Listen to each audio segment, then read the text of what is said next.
very good morning and a very warm welcome to your weekend's analysis show, Media Monitor. I am Alicia Jali. Now, we are still paying homage to the wonderful women of our country during this Women's Month, and we continue to mark it by giving platform to them to analyze the issues of national interest for you at home. But here's a taste of what we have coming up for you this morning. The Varsity fee increase for 2017 has been parked, but for how long? Well, that's a question we're asking this morning. Now, did you see any candidate that is capable to replace Advocate Thuli Madonsela during the interviews for the next public protector? Election hype gone, and now back to business and drawing boards as political parties talk coalitions. We'll wrap up today's installment of Media Monitor by looking at day 8 of Team SA out at the Olympics. But first up, it's 900 hours Central African time. These are the news headlines. Illegal and faulty electricity connections have been blamed for a fire that broke out on Saturday in a student accommodation place in Brixton in Johannesburg, in which one student sustained serious burn wounds. The Commonwealth Observer Mission has commended Zambian authorities for holding peaceful elections. The group, however, expressed concern about the number of votes conducted, with just under a third of the results out. Opposition leader Hakainde Hichilema has taken the lead in Zambia's presidential election. Well, the Lions opened their Currie Cup Premier Division campaign with a resounding 68-26 victory over the Pumas in Johannesburg. The Lions scored 10 tries in the process and even earned a bonus point for the victory.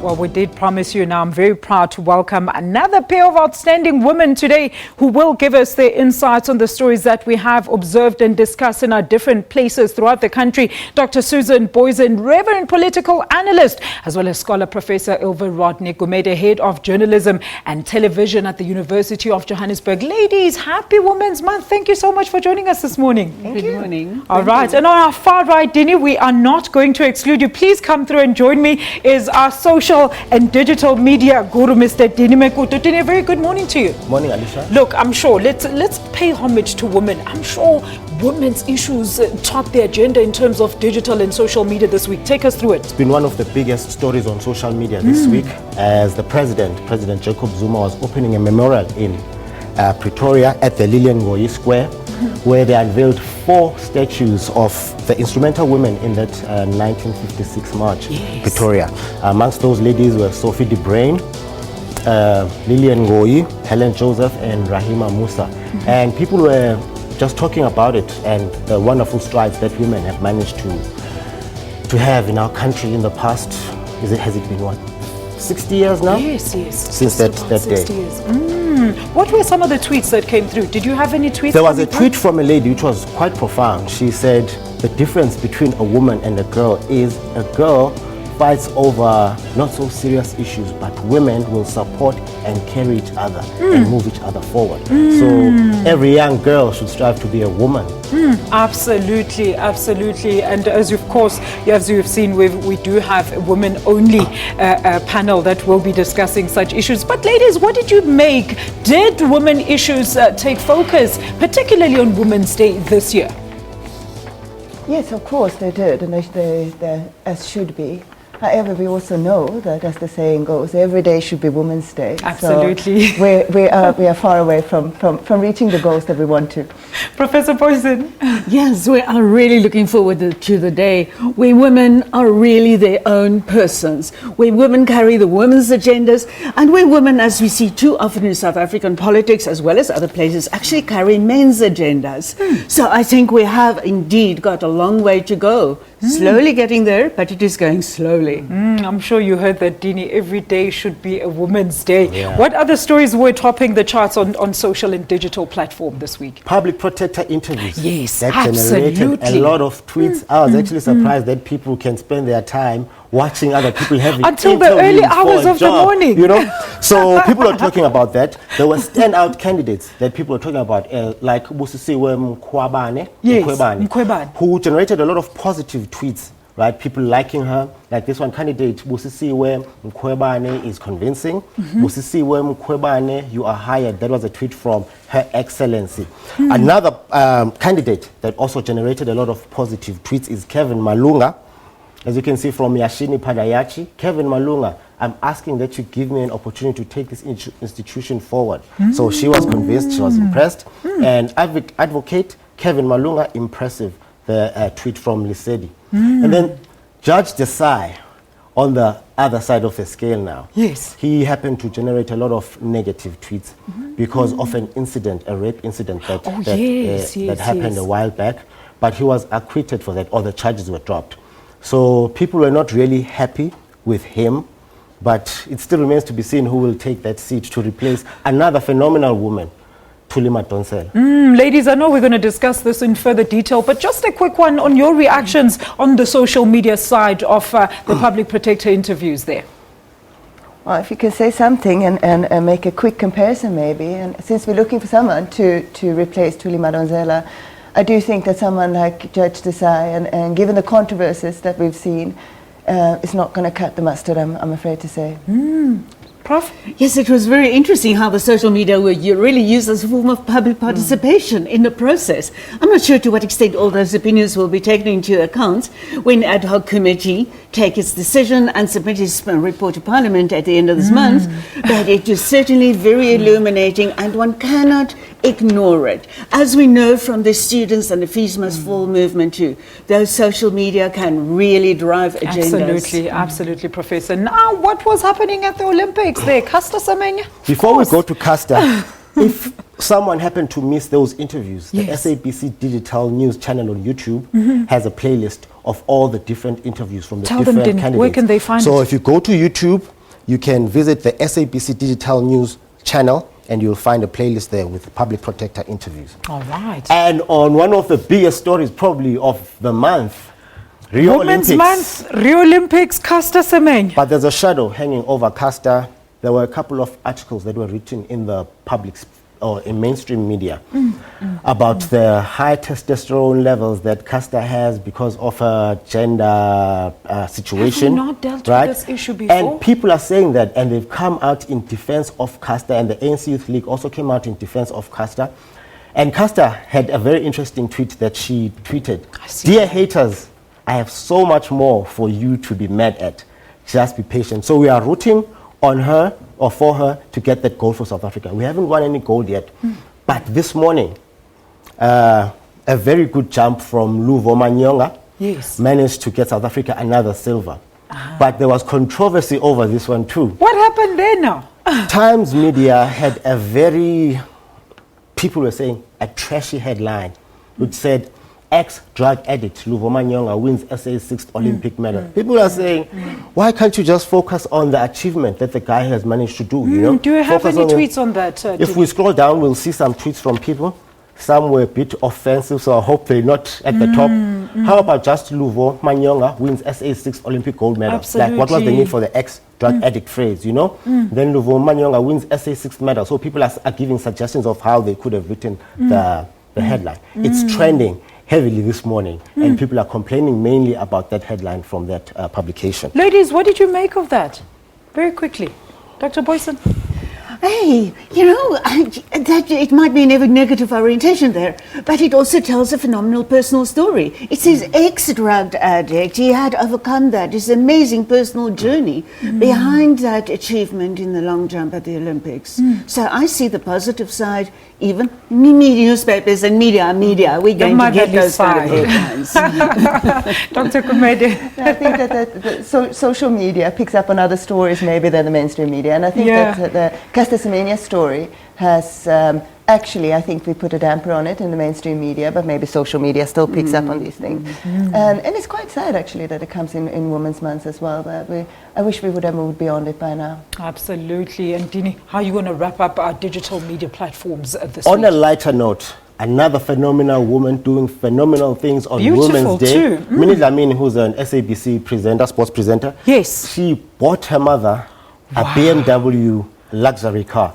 Wow. And she posted the video on Instagram when she was presenting her mother with the car. Yes. I watched it. It was quite emotional, you know. I feel like that's something that every young person wants to do for their parents. Absolutely. It generated about 225,000 views. Wow. On her Instagram and 6,900 comments. So that really pulled a lot of traffic. Ladies, what did you make of that? What would you say if your daughter surprised you with a luxury car? Professor Boyson. I would be speechless. I only have boys, so. Well, thank you so much, Dini. What do you think we can expect in this coming week in terms of what will drive the social media trends this week? There's the ANC NEC, so Yes. we're looking at the results of that or what comes out of that. There's also a lot of talk around the coalition talks that are happening amongst the parties. And Rio 2016, we're hoping Wade van Niekerk brings home the gold. We're hoping Caster brings home the gold. So Rio, ANC NEC meeting, and what's the other one? Public Protector. Public Of course, Protector. of course. That is Mr. Dini Mekuto. He'll be back next week with a load of what has been happening in your digital media space. He is back next week. Thank you so much for joining us. We're going to take a quick ad break, and after that, we focus on those coalition talks. This is Media Monitor. Do stay with us.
We're heading to a future of cars that will drive themselves and a place where robots will be doing some of our chores.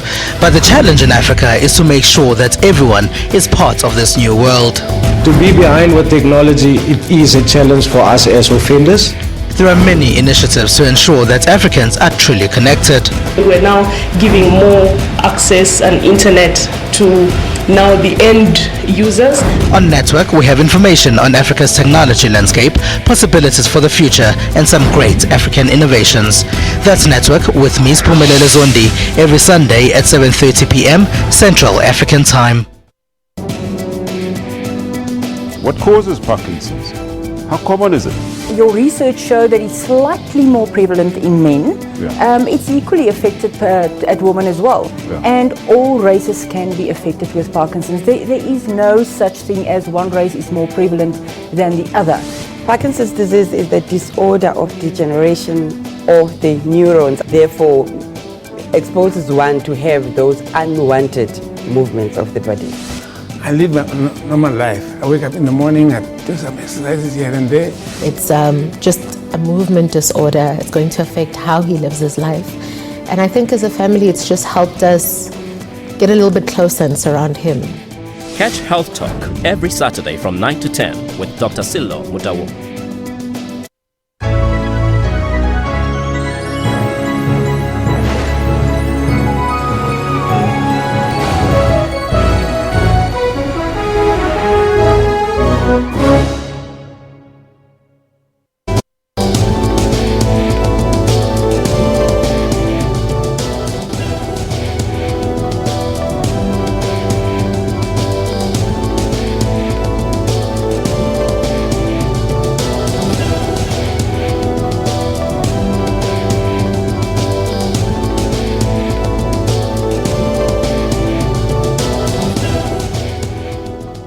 We're paying homage to women of all walks here on Media Monitor during this Women's Month, and I do have a female-only panel of professors. Mind you, they are also doctors. Now, varsity fees increase for next year has been put on hold for now. The Minister of Higher Education, Dr. Blaine Nzimande, has instead chosen to engage student organizations on this matter, while the commission set up to determine the feasibility of free higher education demanded by students is still seeking some answers. Now, the Treasury has, however, made its stance very clear. Here's more on this clip.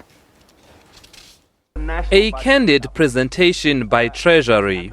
There is no money to increase higher education funding. If it gave more to higher education, three things could happen: raising taxes, cutting other departmental budgets, or borrowing. None of the options is ideal. If we determine that we want to go down this path of free education, we would then say we can fund it by raising taxes. What are the consequences of those tax increases for households, for consumers, for citizens? Treasury says not raising fees is not sustainable.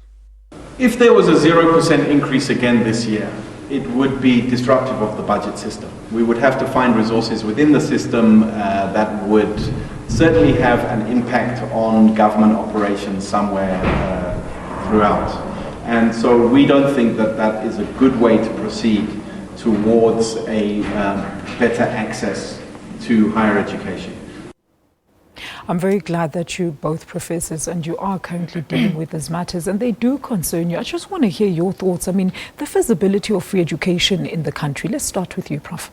You know, that's really a high finance issue, and there's so many technicalities and budgetary priorities in there, but we have also heard so many warnings that it is not sustainable in the current economic climate in South Africa. And whereas one has full sympathy for that fiscal discipline point of view, fiscal realism point of view, we also know that the students are standing very strongly, are very adamant. And what we learned from last year is that the student dynamic really took over. When the students are so central in politics in South Africa, and they have much influence beyond the universities. And when they put their foot down, and then things tumbled around them and people succumbed to that. So they have learned from that. The student attitudes have also hardened in the meantime, because many of the promises that were made last year have not been fulfilled. Sometimes they were financial constraints, sometimes it was more political will. So I think attitudes have hardened. And we know that things are regarded, last year we saw they were regarded as impossible until the student protests took over, and then there were compromises. So we go into the current phase, and there's no doubt there is a serious build-up. By current indications, we are likely to see another lockdown, and we don't see the solution coming out, and the commission is taking too much time, and now it is being delegitimated by the students. So we need serious interventions very fast. Professor Komedo, what do you think about the commission that has been set up? I mean, what is their notion on this matter? Well, I think that there are a lot of issues here. I mean, the first thing we have to deal with is the 0% fees increase for this year. Which is sort of an empty promise. It hasn't gained as much, in a sense that it was thought to be give us enough time to think through funding models, but then also to overlook the debt that students sit with, and that's the major problem that we're facing. So it's not just so that new students coming in or existing students in the system can't afford the fees. There's also massive student debt that we're dealing with on a national level, as well as on an individual university level. So those are issues that needs to be dealt with as well. But going forward then into 2017, the idea of a 6.5 or 6.3 up to 7% increase with inflation is of course going to be a massive issue to deal with, and how we're going to tackle that. And Susan has already pointed out, the money isn't there. How are we going to find it? You know, it hasn't been budgeted for, and that's a massive issue. I think, and coming back to something that Susan pointed out, it's solutions that we need.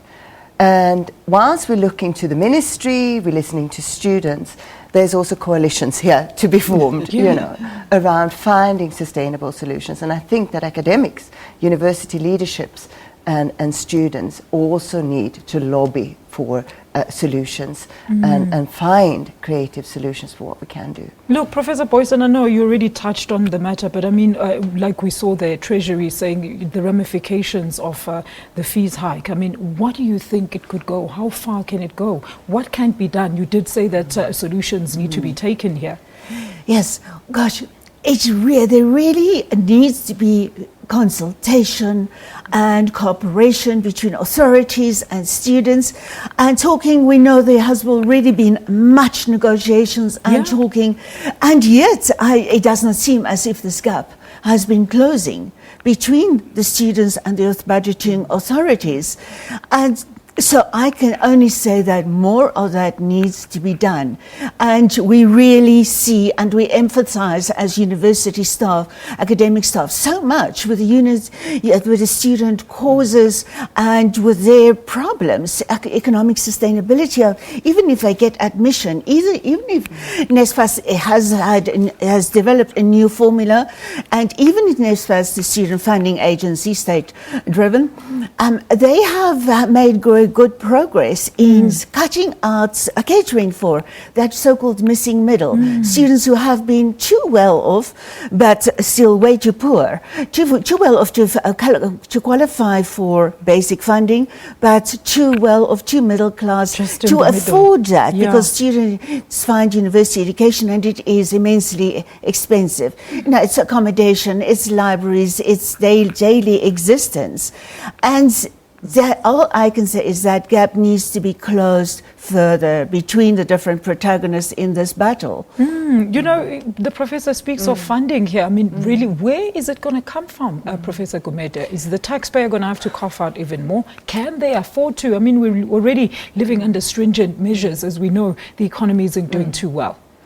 No, but as Susan points out as well, that missing middle is a big missing middle. True. I think that universities have put in quite a lot of money themselves towards helping and sustaining that missing middle.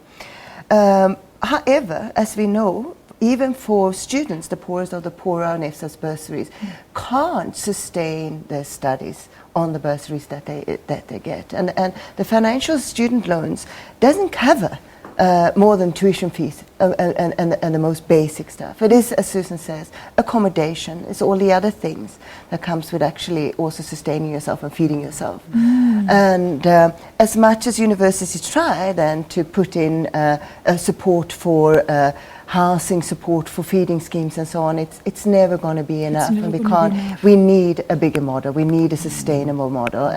And once again, I think that that's a model that we have to find and we have to work towards together. And I think that academics and the scholarly community have as much input there as actually the ministry. Look, I mean, these are serious problems, and it seems that we are yet to find a solution. The students are already making all sorts of threats should their demands not be met. So what do you think will be the right way going forward be, Professor Boyson? Apart from the fact that there really have to be much talk and budgetary reconsideration, I often also think the Treasury is just too glib in saying we cannot reorganize, we cannot reprioritize, and we cannot save, we cannot better manage all the mismanagement. And we know in the local elections sphere there's also been so much talk about mismanagement recently. So I really think the Treasury needs to step back too and work together with the different spheres of government in South Africa and ensure that all budgeting is absolutely realistic, that the maximum cuts are effected in other ways. Because there has to be recognition of the fact we are almost growthless economy at this stage. Unemployment is massive. Young people often go to universities, they have no other options, and they hope that will leverage further opportunities in life. And those are very fair expectations that they have. And given that, the centrality of youth development and getting opportunities, employment opportunities, I really think that Treasury also needs to take back a step and get more imaginative solutions on the table. We know possible tax increases are there. Yes. I think they also need to find alternatives to that. All right. We're going to leave it there on the topic and take a quick ad break. We'll be back with more Media Monitor shortly after this break. Do stay with us.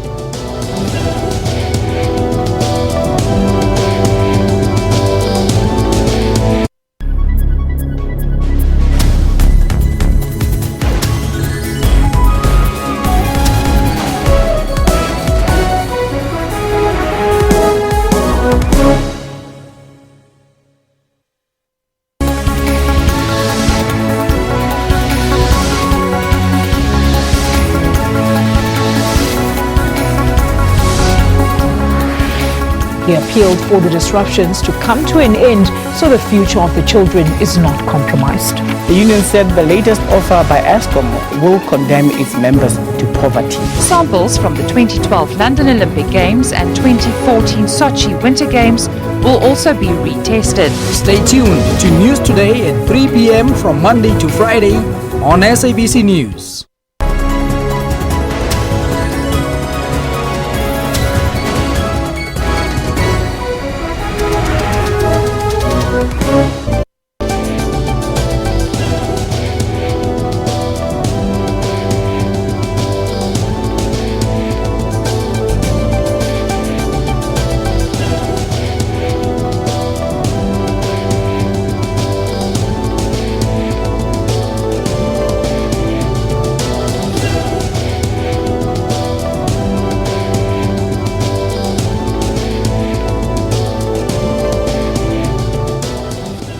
Get used to that graphic. You're going to be seeing the different faces of women that are doing phenomenal work in all spheres here in South Africa throughout this month as we pay homage to Women's Month. Now, the process of finding a new public protector was concluded this week when 14 candidates were interviewed to find who will fill the big boots of Advocate Thuli Madonsela. Now, Madonsela is officially stepping down next month after 7 years at the helm of the Chapter 9 institution. Let's look at some of the front runners of this position.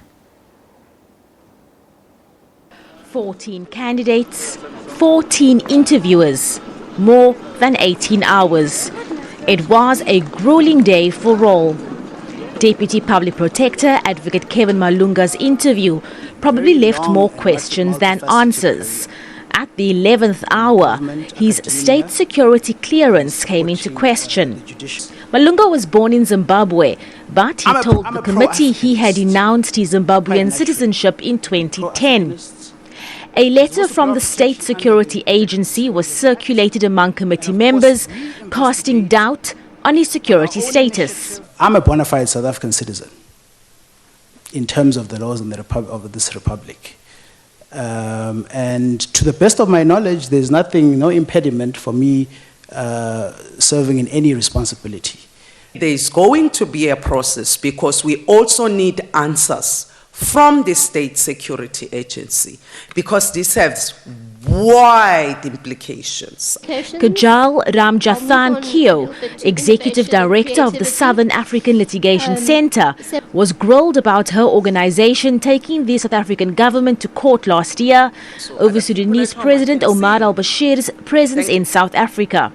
But Ramjathan Keo stood by her organisation's actions. South Africa is a signatory to the Rome Statute. We've implemented domestic legislation in light of the Rome Statute, and we have an obligation to arrest any person for whom there is an international arrest warrant, and President Bashir was one such person. All candidates were faced with tough and sometimes personal questions. Their integrity, religions, previous brushes with the law, and political party affiliation all came into question. I had devoted my life to politics, to the liberation movement in our country. But when I was appointed or asked to act in the position in the NPA, I realized very quickly that it was a potentially conflict of interest kind of position. But I realized that it would be very difficult for me to remain a member of the ANC and take decisions about people that I knew very well credibility. So I let my membership of the ANC lapse. Now that the interviews are wrapped up, the committee will deliberate on their favourite candidates. MPs will have to get a mandate from their individual parties on which candidate to propose. Once the committee has voted on it, it will head to the National Assembly to vote on. The committee has to report back to the National Assembly by the 31st of August. Abra Barbia, SABC News, Parliament. One of the biggest stories this week, those interviews that ran into the early hours of the morning, but big boots to fill. Do you think out of those candidates we have found somebody to fill up those big boots? Well, that is debatable. The shortlist should probably have been a long list. I think that shortlist should have been better selected. There possibly are 2 or 3 or 4 candidates who could make it, but it's almost superhuman. We require a superhuman. Not only was Thuli Madonsela's boots there to be filled, but through her experiences in the last 7 years, we've also learned so much about the extra demands on this position and how these demands on the position have grown, given the controversies and scandals and corruption that is quite rife in parts of the South African state. And that person would shall of necessity be caught up between the different parties, between different positions, figureheads, party leaders, heads of state, heads of government. That person has got a very, very tough life ahead. And even if that person becomes compliant to some parties, not to others, the level of scrutiny of that position has also escalated massively from what it was originally when Thuli Madonsela stepped into position, where it was just another Chapter 9 institution without really asserting itself. What Thuli Madonsela had done was really to elevate the status of that unit and to make it be seen as a fearless protector of the state interest. We have seen her ratings. Really set the standard. She rates in terms of public trust, the highest of any public institution in South Africa. Professor Komet? No, I think Susan is right. And I mean, if we look at it, the office itself has changed tremendously since Thuli came in. And not only have we seen a string of controversies that she's had to deal with, I think we've gotten better insight as a public into what the Public Protector's Office might mean and should mean to us. And those are big boots to fill. So it's not only lodged with Thuli herself in that sense. So I think that there are a lot of things that we're going to see, and whether we find a candidate or not is not so much whether we can say that already now. I think that's yet to be seen when that person steps into that office. And going forward with the politics that we're seeing right now and the sort of the precarious situation that we find ourselves in with coalitions being formed, etc., I think it's going to be very interesting to see what that person is going to do and how that office is going to be shaped. Look, I mean, still on Women's Month and women's issues, let's talk about the female candidates that are up in the shortlist. Dr. Boyson. Well, yes, they certainly have a range from being very, very controversial and being accused of not putting forward all truths about their own lives to being politically controversial in terms of the al-Bashir case. I think the candidate there had a pretty good explanation for why they added that, and I think in the public mind that will probably elevate her, that kind of candidacy, who has of a person who has been prepared to take a public stance. However, whether that will be able to get the majority in the voting ad hoc committee, a slight majority of ANC names in that committee, but then there's also going to be the kind of scrutiny on the committee and their vote that is going to be immense. Public accountability, and I'm sure social media are going to help immensely in that process. They are going to be held so accountable, and also given the tentative political change electorally in South Africa at this stage, the ANC if the ANC wants to come clear, saying and showing that it is entering a new phase of relating to demands, issues, needs of people, which it would have to do to resurrect itself, it would also have to start in this kind of appointment and important, crucial public institutions. Professor Komet. No, that's absolutely true. And I think it's interesting to see that, and as to be expected, the EFF has already made the noises about actually a bigger public involvement in the process. Yeah. And rightfully so, of course. And as Susan points out, we don't want this to be a vote that comes down then to fractional political shenanigans, or perceived as such, maybe I should say rather. So I think it's going to be interesting. But female candidates, some strong female candidates, absolutely. As to be expected as well. And in interview sessions like this, they will be queried on their personal histories. This is no fear, no favour position, and of course they're going to be queried on those. Let's talk about another issue that seemed to mar the interviews. I mean, Kevin Malunga's citizenship was questioned during the interview session, but why now? I mean, he has been in this role for quite some time, Professor Boysen. That was flabbergasting how it could be questioned at this stage. And he must have been scrutinized intensely at previous points in time. He has been good enough to be a deputy public protector.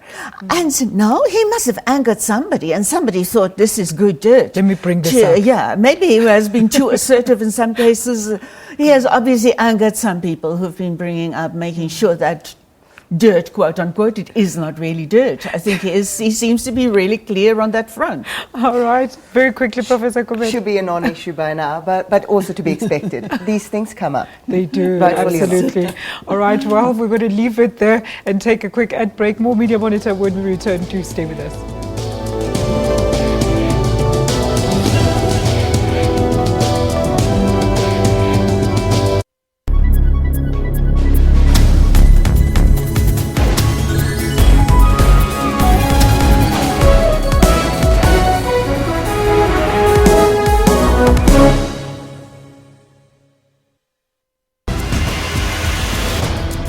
Africa is growing. As a result, it's also advancing the way it does things. Any developments in technology can really do a lot to boost growth. On Network, we'll show you how technology is improving the lives of Africans. The life of an LED globe is 15 times longer than what they have currently. We also have new gadgets, games, and the continent's innovative technology ideas. That's Network with me, Spumelele Zondi, every Sunday at 19:30 Central African Time.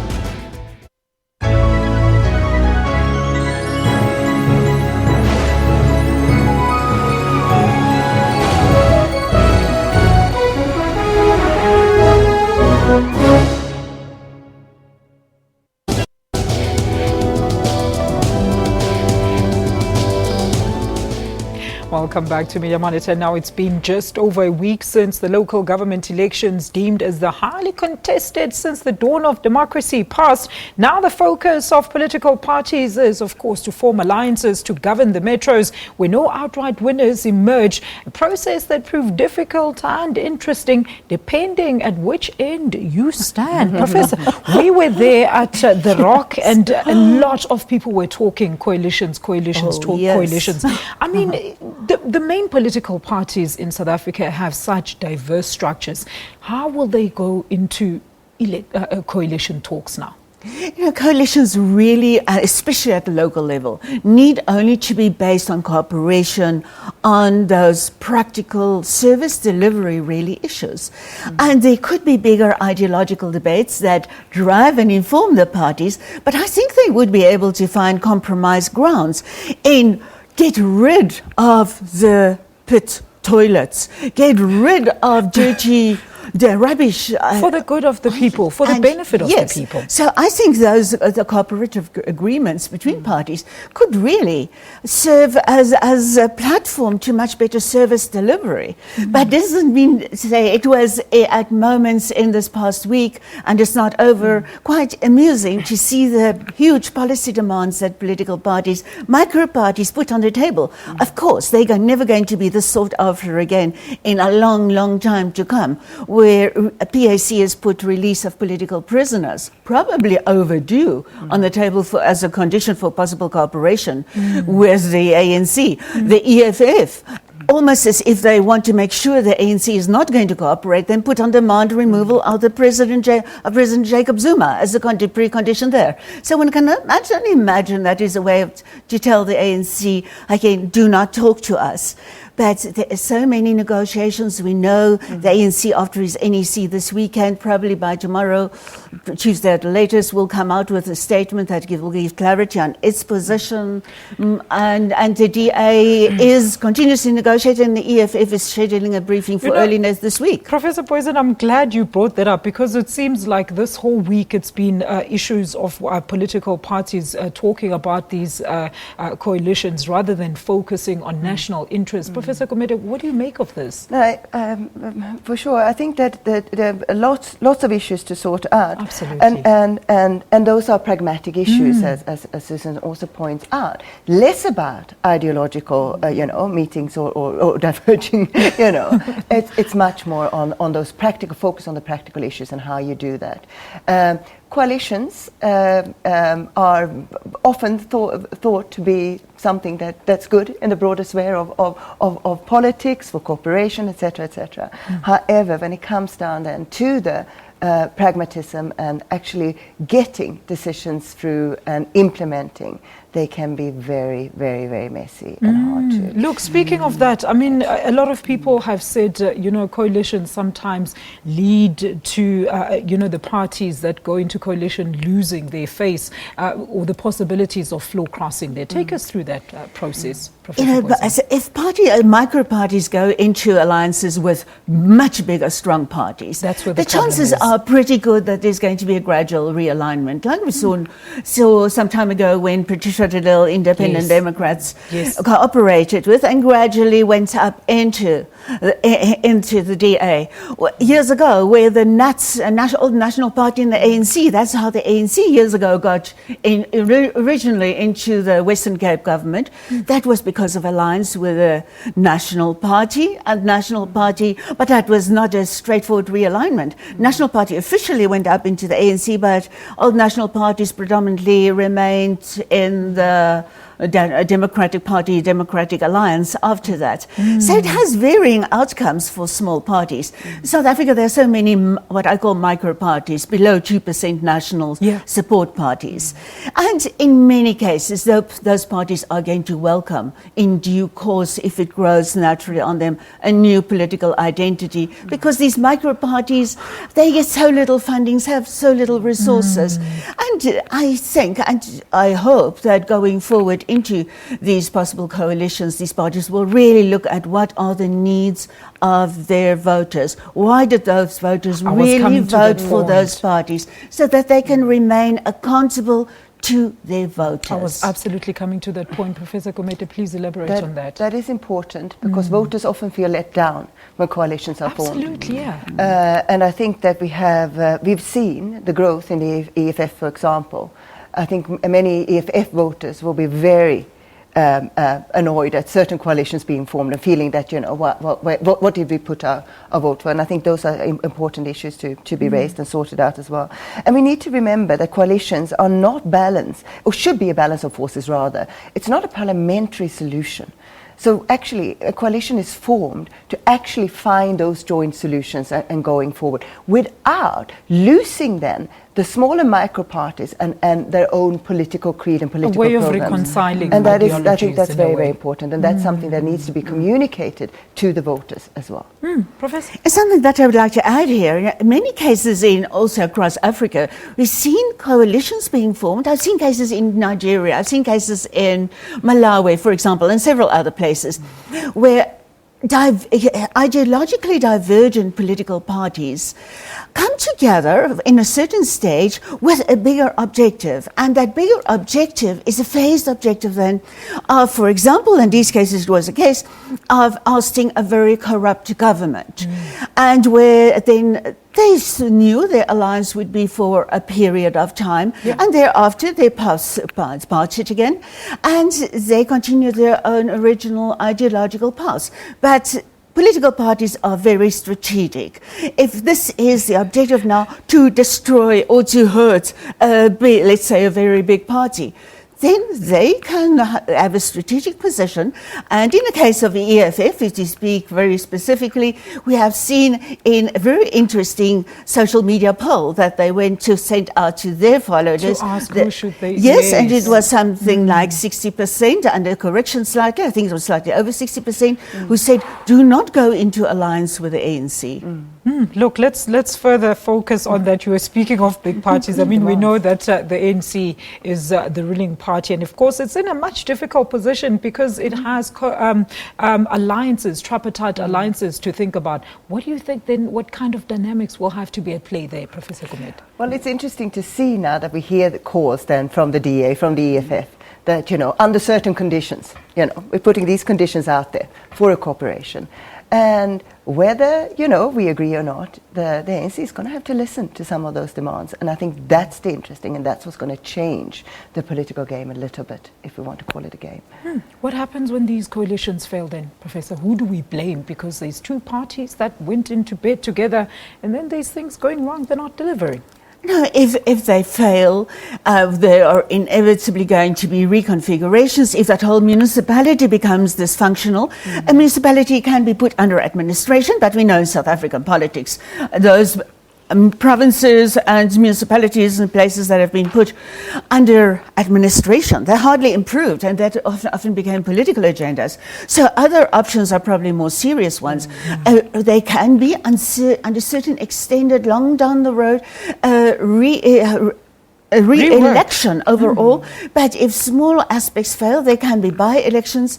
In the interim, we can be sure that each by-election in these tentative, quite fragile coalition governments could be almost have the dimensions of a major election, because if big political parties come in with big campaigns, they could turn balances, perhaps not where, let's say, if the EFF and the DA should come together, in many cases they would have substantial, well over 50% majorities there. Let's hope but anything closer than that, alliances of big parties with micro parties could be very unstable. All right, well, let's hope it doesn't go there. Yes. The balance of forces indeed. Ladies, we're going to take another quick ad break. We're back with our final segment here on Media Monitor. Do stay tuned.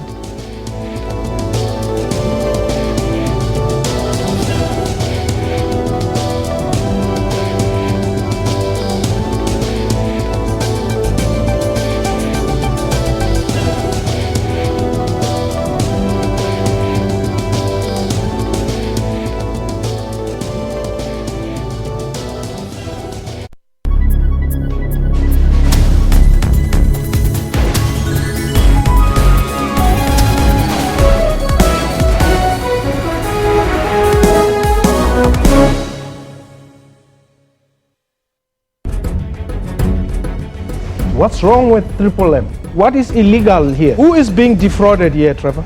It is about the best interest of the citizens of this country. But the citizens are the ones who are playing, who are members or participants in this. If you put in 15,000 rand, after 12 months you get 1.2 million rands. I mean, who wouldn't go for this? Watch Question Time with me, Mpho Tsedu, Monday to Thursday at 5:30 p.m. on the SABC News Channel.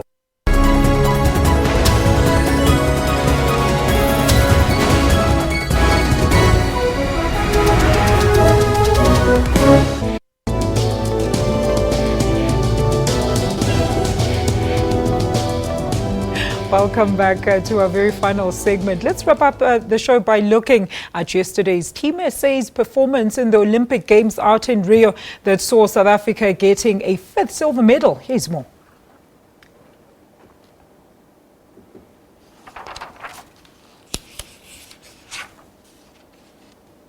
All right, we don't seem to have that package ready, but let's have a look at the infographic there. Let's look at the medal standings. I mean, the United States currently top of the group log with 24 gold medals, 18 silver and 18 bronze medals in total. They have 60 medals, and then it is followed by China with 13 gold, 11 silver and 17 bronze in total, 41. Great Britain, number 3, 10 gold, 13 silver and 7 bronze in total, 30. And of course, South Africa, 0 gold. We've got 5 silvers now, and we've got 1 gold. Professor Gumede, what are your thoughts about these, medal standings? I really think there was such a hype around the Olympic team that went to Rio, and the fact that we expected nothing less than 8 golds.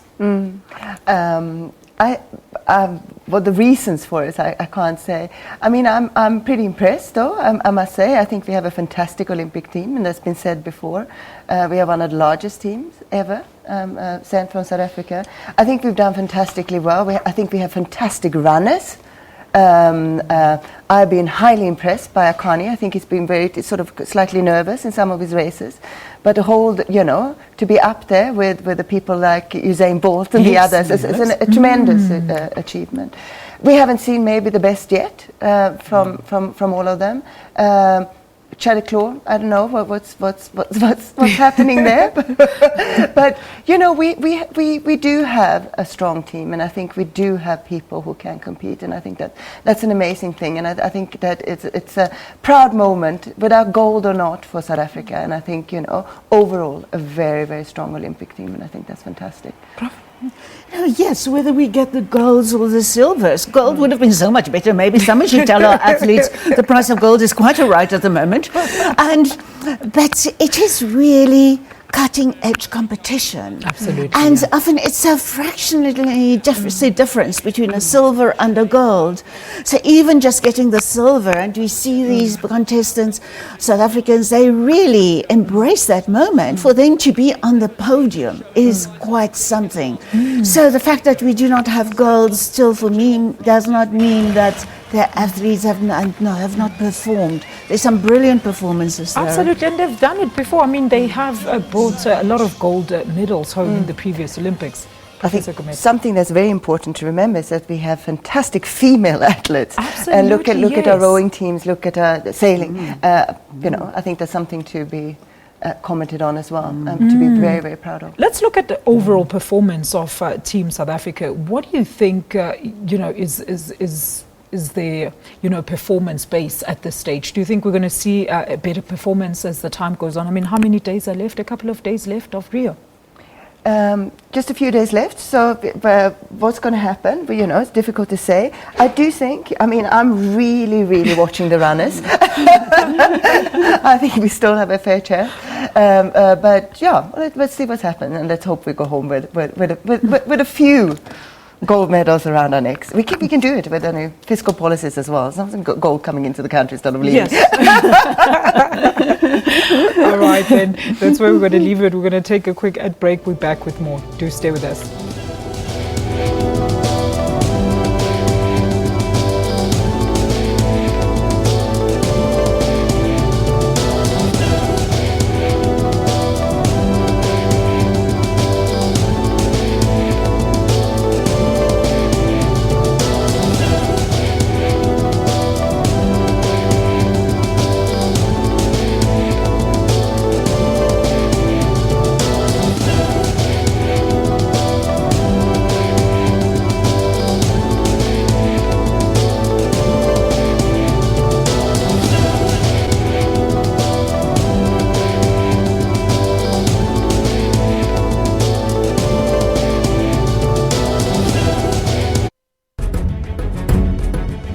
What's wrong with Triple M? What is illegal here? Who is being defrauded here, Trevor?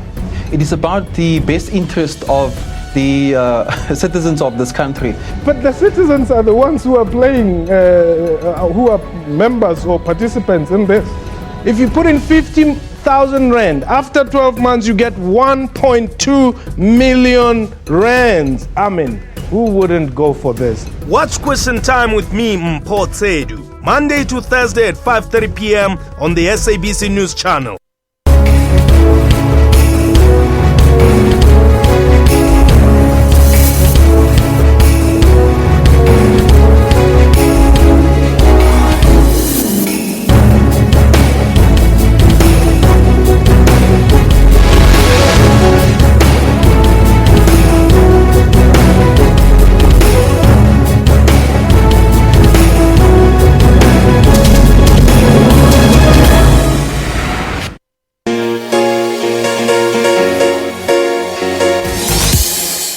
Growing up, Matsidiso wasn't part of the popular circles in